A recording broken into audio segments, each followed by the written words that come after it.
Hello everyone, good নুন। তোমরা সবাই কেমন আছো? আশা করি সবাই অনেক অনেক ভালো আছো, আর আমিও অনেক ভালো আছি। আজ হচ্ছে সোমবার, তো আজকে তো সবাই পিকনিক খাবে, তো আমরাও আজকে পিকনিক খাবো ঘরের বাইরে। তো তার জন্যই আজকে প্রিপারেশন চলছে, এখান থেকে আমার ভিডিওটা স্টার্ট হচ্ছে। তো এখন বাজে 8টা। মা কাকি মিলে রান্না বসিয়ে দিয়েছে।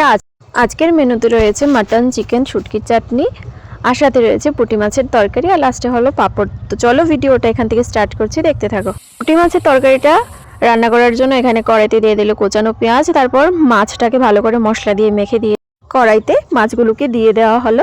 এবার হালকা একটু ভেজে তারপর ঝোল দিয়ে দেওয়া হলো। লাস্টে ধনিয়া পাতা দিয়ে নামিয়ে নেওয়া হলো। রেডি হয়ে গেল পুঁটি মাছের তরকারি। নাইস দিবে। এখন বসানো হবে শুটকির চাটনি। তো তার জন্য এখানে শুটকি দিয়ে দিল, তারপর এখানে বেগুন, টমেটো, কেটে রাখা পেঁয়াজ আর রসুন দিয়ে দিল, সাথে দিয়ে দিল মরিচের গুঁড়ো, হলুদ আর স্বাদ মতো লবণ দিয়ে তারপর একটু ঢেকে দেওয়া হবে।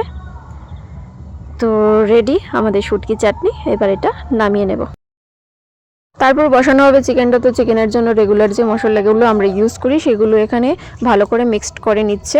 তারপর কড়াইতে পেঁয়াজ দিয়ে তারপর মশলাগুলো দিয়ে দিল, স্বাদ মতো লবণ দিয়ে ভালো করে ভেজে তারপর চিকেনটা দিয়ে দিল।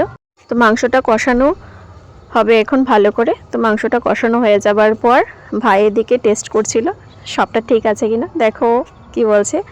আসলে ও চিকেন খেতে খুবই ভালোবাসে, কষা চিকেন খেতে তো আমারও খুব ভালো লাগে। তো এখন হচ্ছে মাটন হয়ে গেলে রান্নাবান্না শেষ। তো তারপর খাওয়া দাওয়া হলো সবার, নাচ গান সবই হলো। তো কপিরাইট যেহেতু চলে আসবে, তো তার জন্য ভয়েস এড করলাম। ওকে, আবার দেখা হচ্ছে নেক্সট ভিডিওতে। টাটা।